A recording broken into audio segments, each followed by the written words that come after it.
Last class में हमने संश्लेषित रेशों पर बात की थी। संश्लेषित रेशों में हमने दो टाइप देखे थे, प्राकृतिक और कृत्रिम। अब हम इसमें एक छोटी सी बात ये करते हैं कि प्राकृतिक रेशे हैं, होते थोड़े से महंगे हैं, मजबूत भी होते हैं और थोड़े भारी होते हैं। और संश्लेषित रेशे क्या हैं, प्रत्यास्थ होते हैं, हल्के होते हैं और बहुत अलग अलग तरह के इनमें कलर मिलते हैं।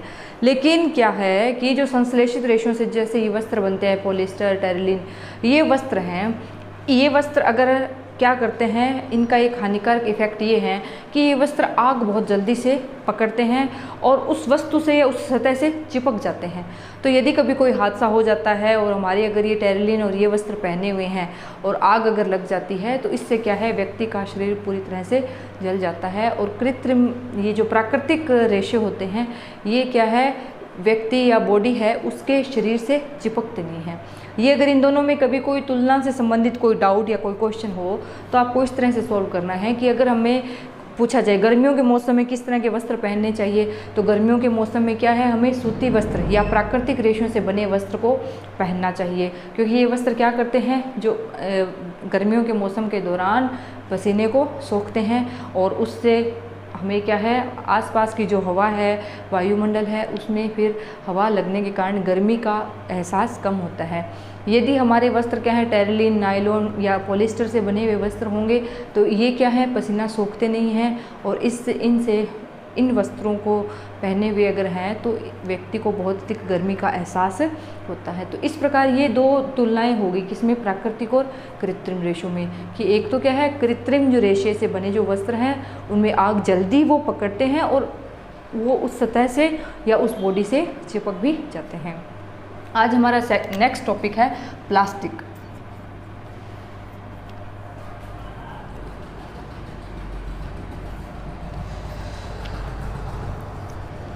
प्लास्टिक भी क्या है, एक प्रकार का बहुलक या पॉलीमर है। तो इसमें भी क्या होंगी, बहुत सी इकाइयाँ आपस में जुड़ी रहती हैं। इसमें दो प्रकार से इकाइयाँ जुड़ सकती हैं। एक तो होता है रेखीय। रेखीय में जैसे कि ये सारी इकाइयाँ एक ही रेखा में लगातार जुड़ रही हैं, और एक होता है तिर्यकबद्ध।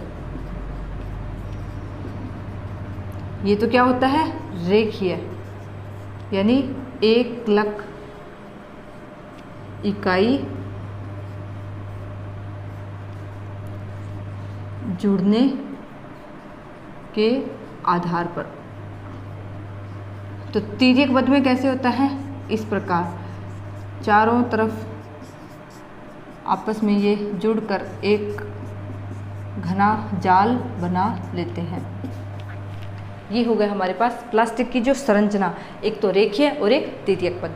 अब हम देखते हैं प्रकार कि प्लास्टिक प्रकार क्या है। प्लास्टिक के दो प्रकार होते हैं, एक तो होता है थर्मोप्लास्टिक, एक होता है थर्मोसेटिंग।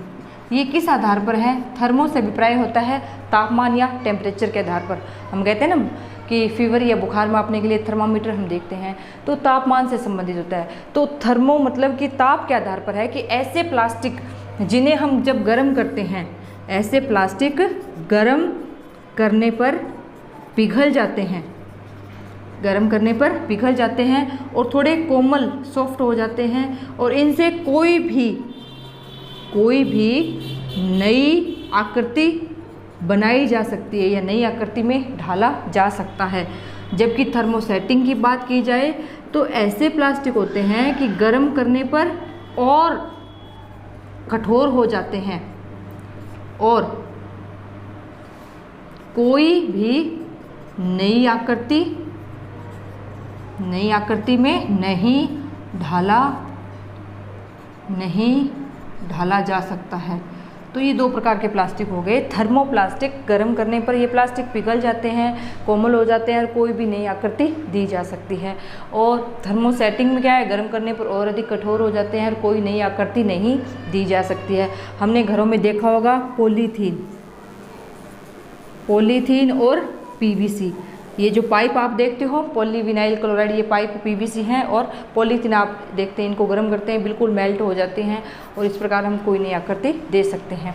अगर हम बात करें थर्मोसेटिंग, इसमें क्या होता है, मेलामाइन और बेकेलाइट,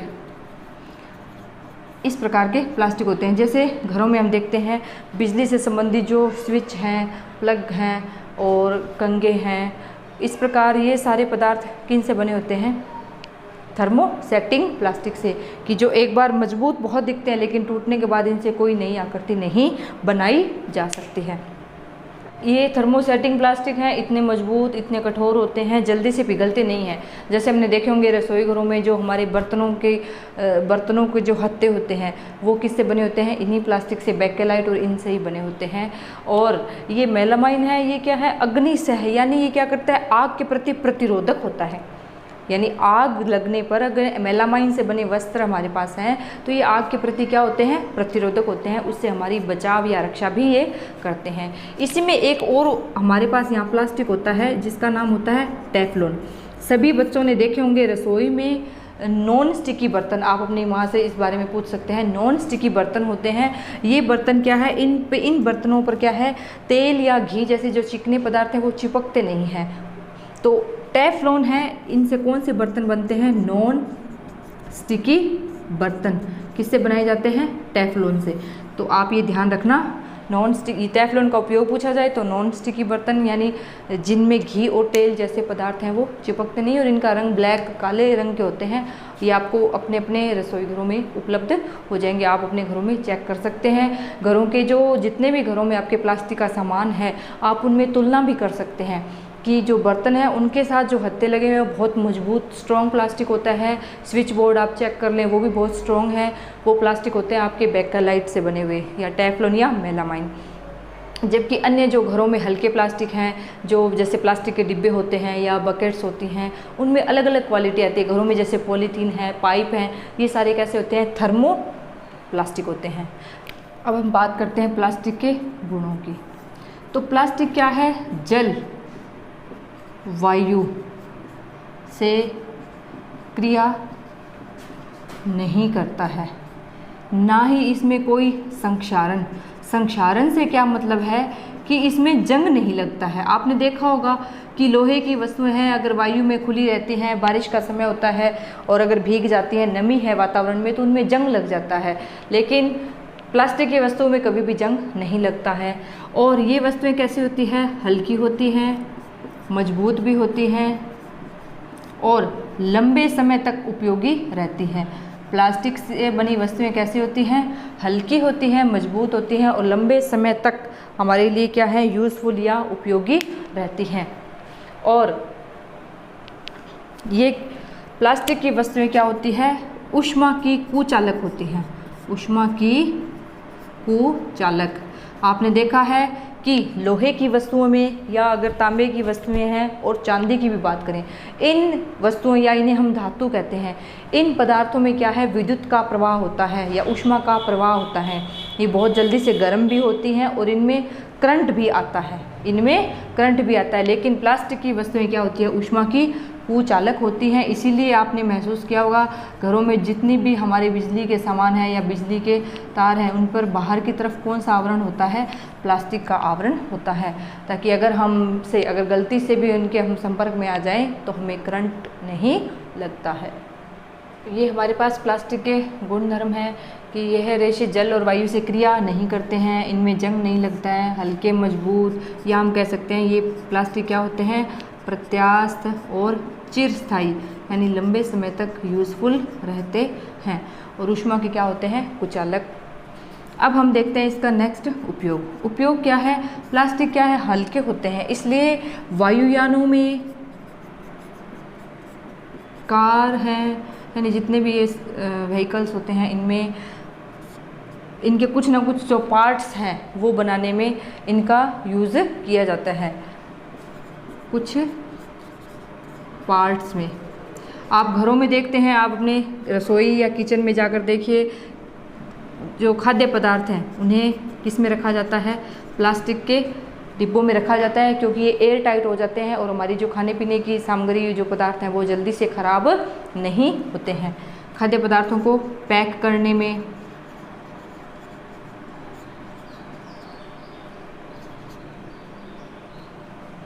घरों में जितने भी आप घरेलू कार्यों में देखते हैं, घरेलू कार्यों में कि आपके घरों में जितने भी बाल्टी है, प्लास्टिक के पात्र यानी डिब्बे, और उद्योगों में जितने भी आप प्लास्टिक के घर में सामान देखते हैं वो क्या आपके यूज़ में है, वो आप सारा यहाँ उपयोग का मतलब आप सारे यहाँ लिख सकते हैं। फिर ये जो क्या है आपके रसोई में बर्तन हैं, उनके हत्थे बनाए जाते हैं, हैंडल जो उनको पकड़ने के लिए हैं, और बिजली के तारों की कवरिंग में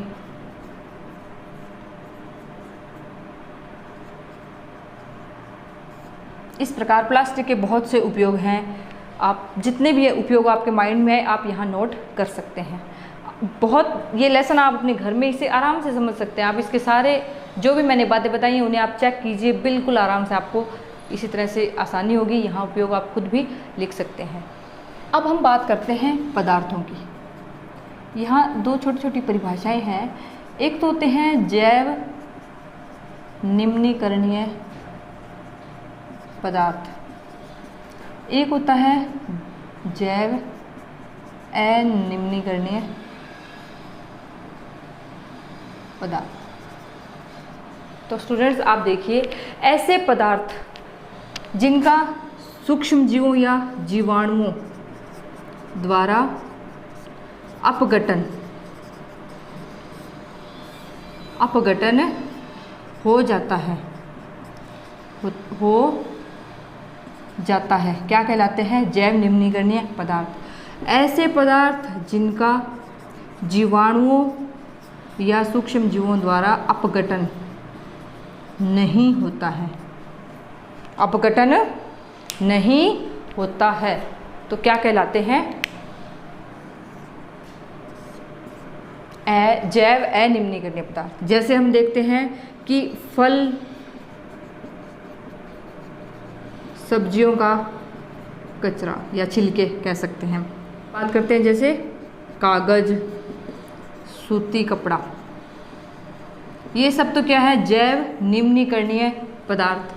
अजैव निम्नीकरणीय में क्या है? जैसे अब अभी हमने बात की है प्लास्टिक में क्या है? पॉलीथीन है, पीवीसी है, नायलॉन है, सभी प्रकार आ जाते हैं, या हम थैलियाँ भी यहाँ लिख सकते हैं। और दूसरा क्या है? इसमें विभिन्न तरह के जैसे एल्यूमिनियम है, टिन के डिब्बे, यानी हम कहें यहाँ धातु है और कांच है, इनसे बनी जितने भी पदार्थ हैं वो सारे क्या होते हैं? अनिम्नीकरणीय पदार्थ। यानी अगर ये पदार्थ हैं तो इनका वातावरण में कभी भी अपघटन नहीं होगा। ये जैसे हैं आज जिस प्रकार है, आज से 10 दिन, 5 दिन, महीने, 2 महीने, साल, 2 साल बाद प्लास्टिक हैं वो आपको एज इट इज़ वैसा का वैसा मिल जाएगा। अगर आप किसी प्लास्टिक के टुकड़े को किसी मिट्टी में दबा दो, उसे 5 साल बाद चेक कर लेना, वो आपको वैसा का वैसा टूट जाएगा, अपघटित नहीं होगा। लेकिन इनमें से कोई भी पदार्थ है आप मिट्टी में डालो, उसे 5 दिन बाद, 10 दिन बाद, 20 दिन बाद, महीने बाद चेक करो, वो बिल्कुल क्या होगा? वहाँ से गायब हो जाएगा, यानी उसकी मिट्टी ही बन जाएगी। और हमने ये पहले चैप्टर में पढ़ा था, इसे हम क्या कहते हैं? प्राकृतिक खाद कहते हैं, जिसमें मृत पेड़ पौधे, जीव जंतुओं के अवशेष हैं, ये जो फलों सब्जियों के जो छिलके हैं, कागज़ है, सूती कपड़ा है, अगर ये मिट्टी में दब जाते हैं तो सूक्ष्म जीवों द्वारा इन्हें धीरे धीरे क्या है? नष्ट कर दिया जाता है और इनसे उपयोगी खाद या मृदा तैयार की जाती है। अब हमने प्लास्टिक के उपयोग बहुत पढ़ लिए कि ये बहुत अच्छा है, इसमें ये गुण हैं, ये हमारे इतने उपयोगी हैं। लेकिन बच्चों आप एक बात का हमेशा ध्यान रखें कि हमारी प्रकृति में, प्रकृति के अलावा मनुष्य द्वारा जितने भी नए रिसर्च किए जाते हैं या इस प्रकार प्लास्टिक बनाए गए हैं, तो कोई भी जो एक हम बात करें कोई भी एक वस्तु या भाग है, उसके अगर उपयोग रहते हैं तो उसके हानिकारक इफ़ेक्ट भी रहते हैं। कि प्लास्टिक हमारे लिए जितना उपयोगी है तो प्लास्टिक के हमारे लिए हानिकारक प्रभाव भी है। सबसे पहले हानिकारक प्रभाव ये है कि प्लास्टिक है, एक तो ये कैसा पदार्थ है? अनिम्नीकरणीय पदार्थ है, यानी कभी भी इसका अपघटन नहीं होता है। और दूसरा क्या है कि हमारे प्लास्टिक है वो हमारे पर्यावरण को प्रदूषित करता है। प्लास्टिक पर्यावरण को प्रदूषित करता है। कैसे? कि जब प्लास्टिक को जलाया जाता है, एक तो ये धीरे धीरे जलता है, जलाया जाता है तो इससे हानिकारक गैसें निकलती हैं, हानिकारक गैसें जो हमारे वातावरण में मिल जाती हैं और इससे हमारी पृथ्वी का तापमान बढ़ता है। पृथ्वी का तापमान बढ़ता है। इसलिए बच्चों आपने भी ये महसूस किया है कि सरकार है वो प्लास्टिक की थैलियों पर, प्लास्टिक के सामान पर बैन भी लगा रही है कि आप अगर प्लास्टिक की थैलियां हैं आप मार्केट में लेकर नहीं आ सकते हैं। क्या करना चाहिए आपको कि हमें घरों में सूती कपड़े से या जूट के थैले सिलने चाहिए और उसी को लेकर ही हमें मार्केट जाना चाहिए और उसी को बार बार यूज़ यानी वॉशेबल यूजेबल रखना चाहिए। तो इस प्रकार हमें हमारे क्या करना है, प्रकृति है उसे संरक्षित भी रखना है। ऐसा नहीं है कि मनुष्य है सबसे बुद्धिमान जीव है और ये अपनी मनमानी करता रहे और अपने स्वार्थ के लिए प्रकृति से खिलवाड़ करता रहे, ऐसा नहीं कर सकते। इसीलिए क्या है कि हमें प्लास्टिक है इसका कम से कम उपयोग करना चाहिए। दूसरा, इसे हमें जलाना नहीं चाहिए। इसीलिए प्लास्टिक और अन्य प्रकार के प्रदूषण से पर्यावरण को बचाने के लिए हमारे पास यहाँ 5R सिद्धांत दिया गया है। 5R सिद्धांत, जिसमें R है, 5R है, उनमें पहला R जैसे इसका मतलब क्या है कि रीयूज़, रीसाइकल, रिकवर और रीफ्यूज़। हिंदी में भी ये सारे दिए हुए हैं कि हमें इनका पुनः उपयोग करना चाहिए। 5R है, इन सबको आपको फॉलो करना है। इसका मतलब तो क्या है कि उपयोग न करना, यानी प्लास्टिक है उसका उपयोग ही आप क्या कर दें, न करें, इसे पूरी तरह से बंद कर दें। हम पर्यावरण में बहुत बड़ा योगदान देंगे, पर्यावरण संरक्षण में बहुत बड़ा योगदान देंगे। रिड्यूस का मतलब है कि हमें कम उपयोग करना है, प्लास्टिक की वस्तुओं का कम उपयोग। रीयूज़ कि उसी का वापस, जैसे कोई हम मार्केट से सामान लेकर आ रहे हैं वो प्लास्टिक के पैकिंग में है तो उसको हमें ऐसा नहीं है वो सामान ख़त्म हो तो उसे फेंक दें, नहीं, हमें उसका क्या करना है, रीयूज़, उसका क्या करना है, पुनः उपयोग करना है। रीसाइकिल का क्या मतलब है कि जो भी प्लास्टिक की वस्तुएं हैं हम इन्हें जब फेंक देते हैं घरों से बाहर तो इन्हें हमें इसके बजाय एक जगह एकत्रित करके इनका रीसाइकिल यानी इन्हें पुनः चक्रित करना चाहिए, यानी पुनः इनसे नया सामान तैयार करना चाहिए, पुनः चक्रण। रिकवर का मतलब इन्हें वापस हमें पुनः प्राप्त करना चाहिए। तो आपसे यहाँ इस प्रकार का प्रश्न पूछा जा सकता है कि प्लास्टिक है वो पर्यावरण के लिए उपयोगी है या हानिकारक। तो कैसा है, ये हानिकारक है। तो हमें इसे बचाने के लिए यानी पर्यावरण को प्लास्टिक से बचाने के लिए क्या करना चाहिए, तो आप ये बताएंगे कि हमें प्लास्टिक का कम से कम उपयोग करना चाहिए, इसे जलाना नहीं चाहिए, इन्हें क्या करना है, ये 5R सिद्धांत अपनाना चाहिए, जिसका क्या अभिप्राय है कि हमें रीड्यूस यानी प्लास्टिक के जो पदार्थ हैं उनका पुनः उपयोग करें, कम से कम उपयोग करें, चक्रित करें या उपयोग न ही करें, ये हमारे लिए क्या है, सबसे बेस्ट रहेगा। तो पर्यावरण और प्लास्टिक, आपको बहुत जागरूक बनना है और इस बात का ध्यान रखना है। आप भी बहुत अधिक प्लास्टिक का उपयोग करते हैं और बहुत अधिक पर्यावरण को प्रदूषण भी करते हैं। तो आप ये मेरी बात ध्यान से सुनिए कि जब भी आप कोई प्लास्टिक का सामान खरीदते हैं, इवन जब आप अपने कुछ ना कुछ खाते हैं, जैसे कि आप बिस्किट भी खा रहे हैं, चिप्स खाते हैं, कहीं भी हो, चाहे आप विद्यालय में हो, चाहे अपने घर में हैं, चाहे सोसाइटी में, पार्क में हो, चाहे कहीं भी हो, मंदिर में हो, कहीं भी, आपको कभी भी अगर आप कोई भी ऐसा सामान खा रहे हैं तो इस प्लास्टिक को सीधा हवा में नहीं उड़ाना चाहिए, इसको फेंकना नहीं चाहिए। ये प्लास्टिक की थैलियाँ क्या करती हैं, अगर ये नाली में गिर जाती हैं तो वहाँ का पानी ब्लॉक कर देती हैं। अगर इन थैलियों को गाय हैं या अन्य कोई जानवर या पशु अगर इन्हें खा जाता है तो ये क्या करती हैं, उस पशु के अमाशय तक अंत में पहुंच जाती हैं और उसकी मृत्यु का कारण भी बनती हैं। तो स्टूडेंट्स, आप इस बात का विशेष ध्यान रखें। पढ़ाई का मतलब ये नहीं है कि केवल किताबों से पढ़ना है, रटना है और आंसर देना है। आपको यहाँ से जागरूक बनना है कि प्लास्टिक है हमारे लिए, प्लास्टिक और जो रेशे हैं वो हमारे लिए इतने उपयोगी हैं, तो हमें अगर इनका उपयोग करना है तो हम कर सकते हैं, लेकिन एक लिमिट में हो। और हमें ये भी ध्यान रखना है कि इनके उपयोग के बाद ही हमें इन्हें इस तरह से नहीं फेंकना है कि घर के बाहर नालियों में फेंक दिया, घर के सामने फेंक दिए या किसी और पड़ोसी के घर के सामने फेंक दिया। ऐसे गलत काम नहीं करने हैं। हमें क्या करना है, हमारे पर्यावरण को सुरक्षित भी रखना है। क्यों रखना है, अब आपको पता होना चाहिए कि जब ये प्लास्टिक है अगर बाहर पड़ा रहेगा, कोई जानवर, गाय या कोई अन्य जानवर इसे खाएगा तो वो भी मर सकता है। अगर हम इसे जलाएंगे तो हमारे वातावरण में हानिकारक गैस निकलेगी, और अगर हानिकारक गैसों की संख्या वातावरण में बढ़ जाएगी तो हमारी जो श्वसन के लिए ऑक्सीजन गैस है उसकी मात्रा हमें पूरी तरह से उपलब्ध नहीं होगी। दूसरा बात बच्चों, एक बात ध्यान रखना कि जैसे जैसे वातावरण में हानिकारक गैसें बढ़ती हैं पृथ्वी का तापमान बढ़ता है, और जब पृथ्वी का तापमान बढ़ता है तो धीरे धीरे जो हमारे हम कहते हैं कि उत्तरी ध्रुव दक्षिणी ध्रुवों पर बर्फ़ जमी हुई है जिन्हें हम ग्लेशियर कहते हैं, वो बर्फ़ पिघलना भी शुरू होती है। इसे हम ग्लोबल वार्मिंग के नाम से जानते हैं। तो आपको इस बात के लिए जागरूक बनना है कि हमें हमारे पर्यावरण को प्रदूषण करने से बचाना है, अधिक से अधिक पेड़ पौधे लगाने हैं, और हमें इस प्रकार जैविक खाद, इन पदार्थों का ज़्यादा उपयोग करें, और इनसे जैविक खाद भी आप तैयार कर सकते हैं, अपने अपने घरों में तैयार कर सकते हैं। और हानिकारक यानी हमें प्लास्टिक का उपयोग क्या करना है, रिफ्यूज़ बिल्कुल नहीं करना है। समझ में आ रही है आपको ये बातें? तो आपका ये चैप्टर यहाँ कंप्लीट होता है, और अब आपको इसके क्वेश्चन आंसर है वो आपको खुद को करने हैं। All the best. Thank you.